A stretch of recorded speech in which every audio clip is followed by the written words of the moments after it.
हिमाचल सरकार को, जो जनता द्वारा चुनी गई सरकार थी, उनको जो गिराने की कोशिश की है भाजपा के लोगों के साथ मिलके, ये बहुत बड़ा हिमाचल के लोगों के साथ धोखा हुआ है। 22 दिन कितने हो गए, लोग बाहर हैं, सीआरपीएफ के पहरे में ये लोग रहने। इनको हिमाचल के लोगों से क्या डर है?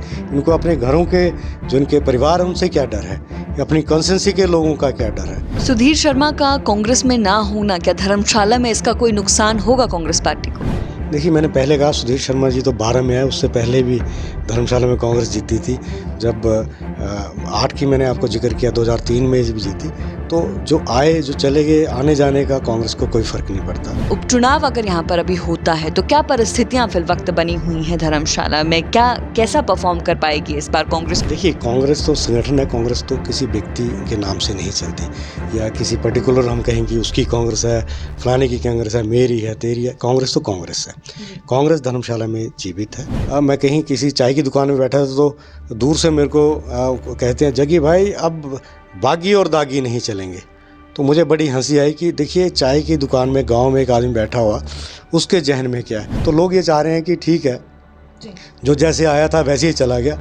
अब धर्मशाला जो है वो फिर से एकजुट होकर काम करेगी, धर्मशाला कांग्रेस। क्या आप मानते हैं कि कांग्रेस को जो नुकसान हुआ है इसके जिम्मेदार सिर्फ और सिर्फ बागी ही हैं, या कांग्रेस का जो नेतृत्व है प्रदेश का, उसमें भी कुछ ना कुछ खामियां उनकी तरफ से भी रही हैं जो ये कांग्रेस को नुकसान इस वक्त उठाना पड़ रहा है? किसी से अगर कोई इनको गिले शिकवे थे तो वहाँ ये बात कर सकते थे, पार्टी हाईकमान में बात कर सकते थे, पार्टी प्रेसिडेंट से बात कर सकते थे, और माननीय मुख्यमंत्री जी से बात कर सकते थे। पर इन लोगों ने एक ही एजेंडा बनाया कि कैसे सरकार को गिराना है। ये जितना भी एपिसोड पूरे हिमाचल में हुआ है, इन लोगों ने हिमाचल को दागदार किया है, हिमाचल के लोगों का, हिमाचल की संस्कृति को दागदार किया है, हिमाचल के लोगों का विश्वासघात किया। नमस्कार, मैं नेहा धीमान और फर्स्ट वर्डिक मीडिया की ओर से आज की इस खास चर्चा में आप सभी का स्वागत है। दर्शकों, हिमाचल प्रदेश की 4 लोकसभा सीटें और 6 विधानसभा सीटों पर उपचुनाव का बिगुल बज चुका है। अब तक कंफर्म नहीं है, अभी सुप्रीम कोर्ट से फैसला आना बाकी है, लेकिन इलेक्शन कमीशन द्वारा घोषणा की जा चुकी है और हिमाचल प्रदेश की 6 ऐसी विधानसभा सीटें भी हैं जहां पर उपचुनाव होगा। इन 6 विधानसभा सीटें और इन 4 लोकसभा सीटों पर लगातार आपको लेकर जाएंगे फर्स्ट वर्डिक मीडिया के माध्यम से, और यहाँ की ग्राउंड रियलिटी क्या है, क्या परिस्थितियां बन रही हैं, वो आप सभी तक पहुंचाने की कोशिश लगातार करेंगे। तो इस वक्त जो 6 सीटें हैं जहां पर उपचुनाव होना है, इनमें से एक सीट धर्मशाला भी है। इस वक्त हम धर्मशाला में मौजूद हैं, यहाँ की राजनीतिक परिस्थितियां जानने की कोशिश करेंगे, और इसके लिए हमारे साथ मौजूद हैं धर्मशाला से जो कांग्रेस के स्थानीय नेता हैं, पूर्व में मेयर भी रह चुके हैं और हिमाचल प्रदेश कांग्रेस कमेटी के ये महासचिव भी हैं। तो इस वक्त देवेंद्र जग्गी जी हमारे साथ मौजूद है। जग्गी जी, बहुत बहुत स्वागत है फर्स्ट वर्डिक पर आपका। धन्यवाद। जग्गी जी, सबसे पहले तो मैं यही सवाल, देखिए धर्मशाला की क्या सियासत है उस पर तो आपसे बात करेंगे ही, लेकिन आप धर्मशाला से कांग्रेस के नेता हैं, कांग्रेस के पुराने नेताओं में से भी आप एक हैं। ये जो बगावत प्रदेश में हुई है, अचानक जो परिस्थितियां कांग्रेस के लिए प्रदेश में बदल गई हैं, उसको आप किस तरह से देखते हैं? देखिए, ये क्योंकि सभी को पता है, ये 6 जो कांग्रेस के विधायक हैं, इन्होंने पहले राज्यसभा में क्रॉस वोटिंग की, फिर जो बजट सेशन में जो व्हिप जारी हुआ था उसके अगेंस्ट ये लोग गए, और फिर क्योंकि स्पीकर का फैसला था, इनको वहाँ से निष्कासित किया गया, इनकी सदस्यता ख़त्म की गई। तो अब पूरे हिमाचल में ये चर्चाएं हैं, और ये सारे लोग, जो 6 लोग हैं जो कांग्रेस पार्टी के हैं, वो हिमाचल से बाहर हैं पिछले कई दिनों से। ये पहली बार हिमाचल में हुआ है कि किसी नेता ने क्रॉस वोट डाला हो, चाहे वो किसी भी एव्स में किया हो, जैसे कि माननीय मुख्यमंत्री जी कहते हैं कि इसमें खरीदो फरोख्त हो सकती है, और एंटी डिफेक्शन लॉ जिस पे लगा। तो ये हिमाचल के लोगों के लिए, हिमाचल की संस्कृति के ऊपर ये बहुत बड़ा दाग लग चुका है। हम लोग इस तरह से इसको देख सकते हैं कि जितने भी लोग क्रॉस वोट करके और जो कांग्रेस पार्टी के अगेंस्ट गए हैं, उनका जो अपना हित था उन्होंने जनता के हितों को बेचा है। हम लोग ये कह सकते हैं कि उन्होंने जनता के हितों को बेचा। जनता ने अपने क्षेत्रों से काम करवाने के लिए उनको विधानसभा में भेजा था, ना कि अपने पर्सनल एजेंडे को वहाँ पे उतारने के लिए उनको भेजा। और वो कांग्रेस के चिन्ह पे चुनाव लड़के गए हैं वो सारे। और जितना हम लोग देखते हैं कि माननीय मुख्यमंत्री जी हिमाचल को अपने पाँव पे खड़ा, हम कह सकते हैं पाँव पे खड़ा करने की कोशिश कर रहे हैं इकोनॉमिकल तौर पे, उतना ही इन लोगों ने उनकी टांगें खींचने की कोशिश की, पार्टी को नुकसान करने की और हिमाचल को नुकसान पहुंचाने की इन लोगों ने कोशिश की है। और मेरा ये मानना है, मैं हर जगह यहाँ घूम रहे हैं। अब देखिए माननीय मुख्यमंत्री जी, हिमाचल में इतनी बड़ी आपदा है, उससे निपटने के लिए उन्होंने वो हर जगह वहाँ पहुँचे जहाँ पे ये नुकसान हुआ था, चाहे वो कुल्लू, मंडी, सिरमौर, कांगड़ा, जहाँ भी ये नुकसान हुआ वहाँ खुद पहुँचे हैं। और ख़ुद उन्होंने मौके पे जाके कितना नुकसान हुआ, उसके बाद उन्होंने जो रिलीफ मिलता है, रिलीफ में जो संशोधन किया है कि पहले 1,30,000 मिलते थे घर बनाने के लिए, उसको 7 लाख तक पहुंचाया। जिनकी ज़मीनें बह गई हैं, जिनकी ज़मीनें कट गई हैं, नदी में बह गई हैं, उनके लिए ज़मीन देने का प्रावधान किया। और उस ज़मीन में जो सरकारी ज़मीन देंगे उसमें मकान बनाने के लिए 7 लाख की घोषणा की। जो पशु बहे हैं, जो मवेशियों के, उनको राहत देने के लिए पहले से 10 गुना ज़्यादा बढ़ा दी उन्होंने राशि। और जो हमारे जिनके माता पिता जिनके बच्चों के नहीं होते, उनको उनके नाम पे सुख आश्रय जो एक उन्होंने ट्रस्ट बनाया, उस पे स्पेशल बजट का प्रावधान रखा। बच्चों को सारी जितनी उनकी एजुकेशन है वो फ्री की गई और उसके बाद उनको रहने के लिए उनका इंतज़ाम किया गया। और बड़ी सारी चीज़ें OPS पे काम कर रहे थे, हिमाचल की इकोनॉमी को बढ़ाने के लिए वो काम कर रहे थे। और जो माननीय मुख्यमंत्री जी कहते हैं, जो भ्रष्टाचार पे उन्होंने जो नकेल कसी और वहाँ से उस नकेल कसने से जो बजट का प्रावधान उन लोगों ने किया, उस पे ये काम चला होता। और बीच में इन लोगों ने अपना एजेंडा फिक्स करके, अपना हित देख के हिमाचल सरकार को, जो जनता द्वारा चुनी गई सरकार थी, उनको जो गिराने की कोशिश की है भाजपा के लोगों के साथ मिलके, ये बहुत बड़ा हिमाचल के लोगों के साथ धोखा हुआ है। और इतने 20 दिन या 22 दिन कितने हो गए, इन लोग बाहर हैं, CRPF के पहरे में ये लोग रहने। इनको हिमाचल के लोगों से क्या डर है? इनको अपने घरों के जो इनके परिवार है उनसे क्या डर है? अपनी कंस्टिट्यूंसी के लोगों का क्या डर है? मुझे लगता है कि ये जब वापस आएंगे, ये लोगों से नज़रें नहीं मिला पाएंगे, क्योंकि इन्होंने उन लोगों के साथ धोखा किया है। और ये आज कितने, हम लोग कह सकते हैं कितने दिन ये हो गए, ये बाहर घूम रहे हैं, होटलों में, 5 स्टार होटलों में रह रहे हैं। तो ये क्या हिमाचल के लोगों ने, क्या उन विधानसभा क्षेत्र के लोगों ने उनको इसलिए चुन के भेजा था कि उनको छोड़ के जब क्राइसिस आता है, इतने 20-22 दिन से अपने विधानसभा क्षेत्र से गायब रहना, ये बहुत बड़ी बात है। किस चीज़ का डर है उनको? क्यों नहीं वो वापस आ रहे हैं? उनको डर है कि लोगों से वो नज़रें नहीं मिला पाएंगे। तो मेरा मानना है कि ये जितना भी एपिसोड पूरे हिमाचल में हुआ है, इन लोगों ने हिमाचल को दागदार किया है, हिमाचल के लोगों का, हिमाचल की संस्कृति को दागदार किया है, हिमाचल के लोगों का विश्वासघात किया है। आप कह रहे हैं कि ये जो बगावत हुई है इससे कांग्रेस को नुकसान हुआ है, तो मैं आपसे जानना चाहूँगी कि क्या आप मानते हैं कि कांग्रेस को जो नुकसान हुआ है इसके जिम्मेदार सिर्फ और सिर्फ बागी ही हैं, या कांग्रेस का जो नेतृत्व है प्रदेश का उसमें भी कुछ ना कुछ खामियां उनकी तरफ से भी रही हैं जो ये कांग्रेस को नुकसान इस वक्त उठाना पड़ रहा है? देखिए, कांग्रेस पार्टी बड़ी पार्टी है और संगठन को नुकसान जो है वो संगठन तो फिर सर्वाइव कर जाता है। लेकिन जो इन लोगों ने, अगर इन लोगों को किसी भी पार्टी हाईकमान, ऑफिस बेरर या सरकार से किसी से अगर कोई इनको गिले शिकवे थे तो वहाँ ये बात कर सकते थे, पार्टी हाईकमान में बात कर सकते थे, पार्टी प्रेसिडेंट से बात कर सकते थे और माननीय मुख्यमंत्री जी से बात कर सकते थे।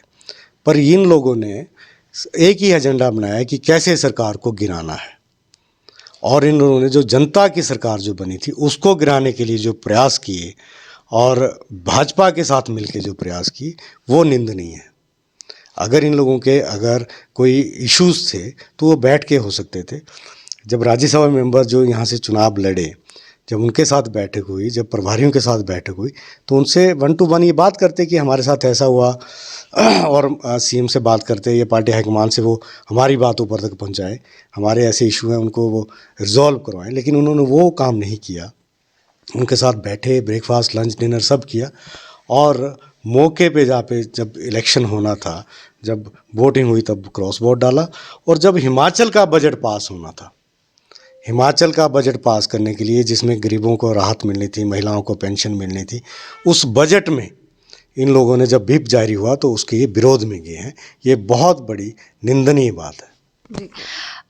देखिए, हाईकमान के पास तो ये लोग लगातार जा ही रहे थे। चलिए, ये बात अलग, बगावत की। जब से प्रदेश में कांग्रेस की सरकार बनी है तभी से लेकर एक आरोप जो है लगता रहा है कांग्रेस पर कि इस सरकार में जो ज़मीनी कार्यकर्ता है पार्टी का, उसकी अनदेखी हुई है। तो मैं आपसे जानना चाहूँगी, आप भी जाहिर सी बात है कांग्रेस के नेता हैं, ज़मीनी कार्यकर्ता भी है पार्टी के, क्या आप मानते हैं कि कांग्रेस में इस तरह से कुछ हुआ है, कार्यकर्ताओं की अनदेखी कांग्रेस पार्टी में हो रही थी? देखिए, मुझे इस बात पे बिल्कुल भी नहीं लगता, क्योंकि आप देखिए जो मुख्यमंत्री जी हैं वो एक साधारण परिवार से निकले हैं। वो काउंसलर रहे हैं शिमला कॉरपोरेशन में, एमएलए रहे हैं, वो एनएसयूआई में प्रेसिडेंट रहे, वो यूथ कांग्रेस में प्रेसिडेंट रहे, वो प्रदेश कांग्रेस में प्रेसिडेंट रहे। तो संगठन की जितनी भी ब्रांचेज हैं, जितने भी संगठन के, उन सभी में उन्होंने कमांड किया है हिमाचल में। और उनसे ज़्यादा संगठन के बारे में या कार्यकर्ता के बारे में कौन पहचान सकता है, उनकी दर्द को कौन समझ सकता है। तो ये कहना कि कार्यकर्ता जो थे उनको नहीं पूछा गया, मुझे नहीं लगता कि ये सच्ची बात है। देखिए, जो व्यक्ति एक आम घर से निकला हो और छोटे से इलेक्शन से कॉरपोरेशन में काउंसलर का इलेक्शन लड़ा, एनएसयूआई में इलेक्शन लड़े, तो जो संगठन के बारे में इतना प्रेम रखता हो, संगठन से निकल के बाहर आया, संगठन के बारे में इतना सोचता हो, तो वो व्यक्ति पार्टी के कार्यकर्ताओं को बिल्कुल भी इग्नोर नहीं कर सकता। आपने देखा सरकार में बहुत सारे ऐसे लोग हैं जिनको पद मिले हैं, या हम कह सकते हैं कि बोर्ड ऑफ डायरेक्टर या जितनी भी सरकारी संस्थाएं हैं उनमें जो मेंबर बनाए जाते हैं, तो ऐसे लोग वहाँ पे बने हैं जो आम कार्यकर्ता वहाँ पे पहुँचे हैं, जिनको उन्होंने फैसिलिटेट किया है ताकि कांग्रेस जिंदा रहे और कांग्रेस के जो वर्कर हैं उनकी वो संगठन में जुड़े रहें और सरकार के साथ मिल के काम करें। हो सकता है अगर किसी का, क्योंकि माननीय मुख्यमंत्री जी पहले कभी मंत्री नहीं बने, पहली बार मुख्यमंत्री सीधे बने हैं और एकदम से आपदा आ गई है, कितनी गारंटियों पे काम करना था, ओपीएस पे काम करना था, तो ये सारी चीज़ें सरकार ने जो परफॉर्म करना था उस पर माननीय मुख्यमंत्री जी लगे। तो छोटा मोटा कहीं हो सकता है, लेकिन इसका मतलब ये नहीं था कि आप विरोध कर दें कांग्रेस का, सरकार को गिराने की कोशिश करें। जगी जी, जहाँ पर उपचुनाव होने हैं जिन 6 सीटों में से, उनमें से धर्मशाला भी एक है। आप धर्मशाला से कांग्रेस नेता है, आपसे जानना चाहेंगे, उपचुनाव अगर यहाँ पर अभी होता है तो क्या परिस्थितियाँ फिल वक्त बनी हुई हैं धर्मशाला में? कैसा परफॉर्म कर पाएगी इस बार कांग्रेस? क्योंकि पिछली बार 2022 के चुनाव में तो कांग्रेस ने अच्छा यहाँ से परफॉर्म किया, जीती कांग्रेस के विधायक आए, लेकिन जाहिर सी बात है अब वो यहाँ से नहीं लड़ेंगे कांग्रेस की तरफ से, तो कैसा परफॉर्म करेगी उनके बिना कांग्रेस यहाँ? देखिए, कांग्रेस तो संगठन है, कांग्रेस तो किसी व्यक्ति के नाम से नहीं चलती, या किसी पर्टिकुलर हम कहें कि उसकी कांग्रेस है, फलाने की कांग्रेस है, मेरी है, तेरी है। कांग्रेस तो कांग्रेस है। कांग्रेस धर्मशाला में जीवित है। और धर्मशाला में जो बाई इलेक्शन होने जा रहा है, जैसा कि इलेक्शन कमीशन ने कहा है, तो मेरा ये मानना है कि जो माननीय मुख्यमंत्री ने जो काम किया है, जो पॉलिसीज़ लेके आए हैं, जो गारंटियों पे काम किया है, और उसी पे लेके धर्मशाला में काम होगा। और धर्मशाला ने पहले भी मैं आपको बताऊं, एक 2008 में जब धर्मशाला में इलेक्शन हुआ था, तो यहाँ से माननीय चंद्रेश कुमारी जी यहाँ की एमएलए रही थी, मंत्री रही थी, फिर वो यहाँ से चली गई राजस्थान। तो धर्मशाला में ये कहने लगे कि धर्मशाला में कोई नेता नहीं है, और धर्मशाला में बाई इलेक्शन, जब लोकसभा इलेक्शन तो कैसे लड़ा जाएगा। तो मैं आपको बताऊं कि धर्मशाला में कांग्रेस ने उस टाइम पे इकट्ठे होकर हम सब ने काम किया और धर्मशाला से लीड दिलवाई माननीय चंद्र कुमार जी को। चंद्र कुमार जीत के गए थे और यहाँ की कांग्रेस ने इकट्ठे संगठित होकर वहाँ उस समय पे जीत दिलवाई। तो मैं ये कह रहा हूँ कि जो नेता आया, नेता चला गया, उससे धर्मशाला में फ़र्क नहीं पड़ता। धर्मशाला के लोग, धर्मशाला की कांग्रेस इकट्ठी है। और धर्मशाला में जो बाई इलेक्शन हुआ, वो माननीय मुख्यमंत्री जी का जो अपना जो छवि है जी, जो एक आम आदमी की उठ के और जो पब्लिक के लिए जो काम कर रहे हैं, जो इन्होंने इतने, जैसे मैंने आपको गिनवाया कि सूखा आश्रय हो, चाहे आपदा हो, चाहे महिला जो 1500 रुपये देने की बात हो, इस पे इलेक्शन लड़ा जाएगा और धर्मशाला में फिर एक बार कांग्रेस जीतेगी, चाहे उसमें कोई भी हो। सुधीर शर्मा का कांग्रेस में ना होना, क्या धर्मशाला में इसका कोई नुकसान होगा कांग्रेस पार्टी को? देखिए, मैंने पहले कहा सुधीर शर्मा जी तो 12 में आए, उससे पहले भी धर्मशाला में कांग्रेस जीती थी। जब 8 की मैंने आपको जिक्र किया, 2003 में भी जीती। तो जो आए, जो चले गए, आने जाने का कांग्रेस को कोई फ़र्क नहीं पड़ता, है ना। और धर्मशाला में किसी पर्टिकुलर की कांग्रेस नहीं थी, धर्मशाला में कांग्रेस है और कांग्रेस फिर एक बार फिर जीतेगी यहाँ से। जी। जो बगावत यहाँ पर हुई है, क्या जनता में नाराज़गी उसको लेकर होगी, कैसा आप मानते हैं? बिल्कुल, मैं पूरी कॉन्स्टिट्यूंसी में घूम रहा हूँ, लोगों की आवाज़, मैं कहीं किसी चाय की दुकान में बैठा था तो दूर से मेरे को कहते हैं, जगी भाई अब बागी और दागी नहीं चलेंगे। तो मुझे बड़ी हंसी आई कि देखिए, चाय की दुकान में गांव में एक आदमी बैठा हुआ, उसके जहन में क्या है। और जैसे कहीं और भी जा रहे हैं तो लोगों को लग रहा है कि देखिए, हमने यहाँ से विधायक को चुन कर भेजा धर्मशाला के काम करने के लिए। पहले तो वो यहाँ मिले नहीं, साल भर लोगों से मिलते नहीं थे, और अब वो पार्टी के अगेंस्ट चले गए बाहर चले गए। तो लोग ये चाह रहे हैं कि ठीक है, जो जैसे आया था वैसे ही चला गया। अब धर्मशाला जो है वो फिर से एकजुट होकर काम करेगी, धर्मशाला कांग्रेस, और धर्मशाला के लोग जो हैं वो फिर से धर्मशाला में कांग्रेस को एक बार फिर से जितवाएंगे। तो इस वक्त हमारे साथ देवेंद्र जग्गी जी थे, धर्मशाला से कांग्रेस के नेता हैं, पूर्व में मेयर भी रह चुके हैं। धर्मशाला में फिल वक्त क्या परिस्थितियां बनी हुई है उसको लेकर हमने इनसे चर्चा की। आपका बहुत बहुत धन्यवाद जग्गी जी। धन्यवाद।